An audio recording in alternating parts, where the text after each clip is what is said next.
Nah, tadi itu cuplikan film yang diadaptasikan dari novel yang kita akan bahas nih. Nah, pertama-tama saya akan menjelaskan sinopsis dari novel tersebut. Berlatarkan tahun 1940-an. Saat Nusantara masih di bawah pendudukan Jepang. Dan Hardo yang sebelumnya berpangkat Shodancho, sebuah jabatan pemimpin regu dalam pasukan peta atau pasukan pembela tanah air, bikinan Jepang. Bersama dua orang kawannya, yakni Karmin dan Dipo, berencana untuk melakukan pemberontakan. Direncanakan akan dilaksanakan di Blitar. Mereka ingin melakukan perlawanan kepada Jepang yang saat itu berkuasa. Naas, rencana mereka gagal total. Diceritakan bahwa gagalnya rencana tersebut dikarenakan pengkhianatan Karmin, kawan dari Den Hardo sendiri. Konsekuensi dari hal tersebut adalah dimulainya hidup Hardo dan Dipo dalam perburuan dan pengejaran oleh penguasa Nippon. Tak hanya dikejar oleh Nippon, para kerabat serta orang-orang desanya sendiri juga turut memburu mereka. Cacat fisik pada tubuhnya yang bercirikan panjang tangan kanan melebihi tangan kiri menjadikan ciri khas dalam proses pencariannya. Selama diburu oleh Jepang, ia menjadi seorang kere, yaitu gelandangan yang selalu berjalan menyusuri Jakarta untuk menghilangkan jejak dari Jepang. Semenjak ia menjadi buronan Jepang, ayahnya yang menjabat sebagai Wedana Karangjati dipecat, bahkan kedua orang tuanya disuruh untuk mencari dan mengepung anaknya sendiri untuk dibantai. Informasi tersebut dapat ketika tanpa sengaja Hardo bertemu dengan ayahnya di sebuah gubuk di tengah sawah. Pada saat itu, Hardo sedang beristirahat dan ayahnya lari dari grup Yokan judi. Pada saat itu pula, ayahnya bercerita bahwa ia telah dipecat dan ibunya telah meninggal dalam perjalanan mencarinya sebab tidak kuat menahan sakit dan beban yang dipikulnya. Ayahnya merasa sangat bahagia dapat bertemu dengan Hardo dan ia sangat yakin bahwa kere yang ia ajak bicara itu memang benar Hardo. Akan tetapi, Hardo tidak mau mengatakan dirinya yang sebenarnya dan ia mengatakan kepada ayahnya bahwa ia bukanlah Hardo, melainkan kawan anaknya. Bahkan, ia mengatakan bahwa ia tidak akan menceritakan di mana Hardo berada. Ternyata, pertemuan Hardo dengan ayahnya tercium oleh Jepang, sehingga pengeroyokan terjadi di gubuk tersebut saat ayah Hardo sedang membakar jagung untuknya. Untung, Hardo sudah lari menyelamatkan diri terlebih dahulu ketika sirine tanda pengeroyokan itu berbunyi. Jepang mendapat informasi keberadaan Hardo dari Lurah Karangjati, ayah dari tunangannya yang bernama Ningsih. Sebelum ia bertemu dengan ayahnya, ia bertemu dengan ayah Ningsih dan merayunya agar kembali pulang.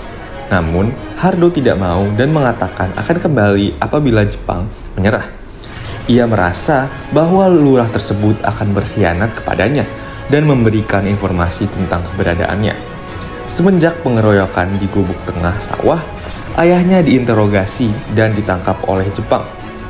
Akan tetapi, ia tidak terbukti bersalah, sehingga Jepang meminta pertanggungjawaban atas informasi yang diberikan oleh si lurah dan membuatnya ikut terseret dalam kasus perburuan Hardo. Ia pun babak belur dihajar oleh tentara Jepang atas kesalahan informasi dan terus dimintai keterangan tentang keberadaan Hardo. Tanpa berpikir panjang, ia turut menyebutkan anak semata wayangnya yang bernama Ningsih sebagai kekasih Raden Hardo. Jepang pun memberikan tugas kepada Karmin untuk menangkap dan menginterogasi Ningsih. Setelah diinterogasi, Ningsih pun dibawa oleh Jepang dan hendak ditahan bersama ayahnya sebelum Hardo menyerahkan diri. Kabar kekalahan Jepang terhadap sekutu menggemparkan keadaan dan membuat panik tentara Jepang. Terlebih lagi, Hardo, Dipo, dan Kartiman datang sehingga Ningsih beserta ayahnya terselamatkan. Namun, sayang dada Ningsih tertembak oleh tentara Jepang ketika Hardo hendak menemuinya. Selanjutnya kita masuk kepada struktur novel perburuan. Yang pertama, yaitu pengenalan situasi cerita. Pengenalan situasi cerita berada pada paragraf 1. Paragraf 1 termasuk pengenalan situasi cerita karena memperkenalkan latar belakang Hardo, yaitu sebagai pemimpin regu pasukan PETA, yaitu pasukan pembela tanah air, dan berencana untuk melakukan pemberontakan. Yang kedua yaitu pengungkapan peristiwa. Pengungkapan peristiwa berada pada paragraf 2. Paragraf 2 termasuk pengungkapan peristiwa karena mengungkapkan peristiwa awal yang terjadi, yaitu pada saat pemberontakan yang direncanakan gagal akibat pengkhianatan dari Karmin, temannya sendiri. Yang ketiga yaitu menuju konflik. Menuju konflik berada pada paragraf 3-4. Paragraf 3-4 termasuk struktur menuju konflik karena menceritakan Hardo menjadi gelandangan untuk menghilangkan diri dari Jepang. Hardo juga tidak sengaja bertemu ayahnya, tetapi Hardo tidak mau mengatakan dirinya yang sebenarnya dan ia mengatakan kepada ayahnya bahwa ia bukanlah Hardo, melainkan kawan anaknya. Yang keempat yaitu puncak konflik. Puncak konflik berada pada paragraf 5-8. Paragraf 5-8 termasuk puncak konflik karena terjadi pengeroyokan di gubuk oleh tentara Jepang karena mengetahui pertemuan Hardo dengan ayahnya. Tentara Jepang mendapatkan informasi mengenai Hardo dari Lurah Kaliwangan. Kemudian, tentara Jepang menginterogasi ayah Hardo, tetapi ia dinyatakan tidak bersalah. Kemudian, tentara Jepang meminta pertanggungjawaban atas informasi yang diberikan oleh Lurah dan membuatnya ikut terseret dalam kasus perburuan Hardo. Tentara Jepang menangkap Ningsi dan ayahnya, yaitu Lurah Kaliwangan, sampai Hardo menyerahkan diri. Yang terakhir yaitu resolusi. Resolusi berada pada paragraf 9. Paragraf 9 termasuk resolusi karena terdapat pada akhir cerita, yaitu saat Jepang mengaku kalah terhadap sekutu dan menggemparkan keadaan. Selanjutnya saya akan menjelaskan kaidah kebahasaan. Terdapat 7 kaidah kebahasaan. Yang pertama, kalimat bermakna lampau. Contohnya yaitu pertama, tamu-tamu telah habis pulang. Kedua, bunyi gamelan penghabisan telah lenyap di udara senja hari. Yang ketiga, sejak kejadian yang ngeri dulu setengah tahun lalu, bapak dan anak si Rami selalu berdoa. Yang keempat, semalam Mas Hardo di Kaliwangan. Yang kelima, Muhammad Kasim bekas Wedana Karangjati. Yang kedua, kata yang menyatakan urutan waktu. Contohnya yang pertama, kata kemudian. Ada di kalimat kemudian terdengar ia batuk-batuk. Kata kedua, setelah. Ada di kalimat setelah pintu pagar itu balik lagi, ia berjalan pelan-pelan menuju ke gubuknya. Yang ketiga, kata sejak. Ada di kalimat sejak kejadian yang ngeri dulu setengah tahun yang lalu.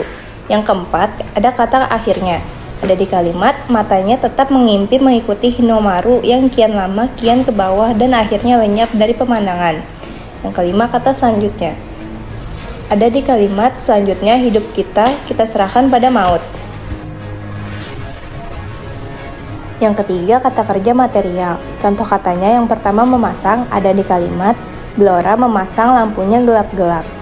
Yang kedua, ada kata mengisap. Contohnya di kalimat ia diam mengisap rokok. Yang ketiga, kata menulis di kalimat di saat itulah Bapak menulis laporan. Yang keempat, kata membuka di kalimat tapi pengemis yang seorang itu tidak juga membuka mulut. Yang kelima, kata melangkahkan. Ada di kalimat ia terus melangkahkan kakinya ke kota. Yang keempat, kata kerja yang menunjukkan kalimat tidak langsung. Yang pertama, semua orang diberinya kabar belaka. Yang kedua, semua mulut memperkatakan Mas Hardo. Yang ketiga, dalam tunduknya wanita itu meneruskan, semua orang mengatakan begitu. Yang keempat, rupa-rupanya karena pukulan Nippon. Ia menerangkan bahwa engkaulah kenalannya yang terdekat. yang terakhir, ada nilai-nilai yang terkandung dalam novel perburuan. Yang pertama, nilai sosial, menggambarkan kondisi masyarakat yang terpinggirkan. Contohnya, kehidupan mereka terbelenggu oleh kemiskinan dan ketidakadilan. Yang kedua, nilai politik, menyoroti penindasan dan perjuangan untuk kebebasan. Contohnya, orang-orang yang berjuang melawan kekuasaan yang menindas. Yang ketiga, nilai budaya, memperlihatkan nilai-nilai tradisional yang masih dijunjung. Contohnya, tradisi lisan mereka menjadi pengikat antar generasi. Yang keempat, nilai moral, menekankan pentingnya integritas dan keadilan. Contohnya, dia memilih untuk berbuat benar meski harus menghadapi konsekuensi berat. Yang kelima, nilai agama, mencerminkan kerohanian dalam menghadapi tantangan hidup. Contohnya, doa menjadi penopang harapan di tengah kesulitan. Dan yang terakhir, nilai pendidikan. Menggarisbawahi pentingnya pengetahuan untuk perubahan. Contohnya, hanya dengan ilmu mereka bisa mengubah nasib.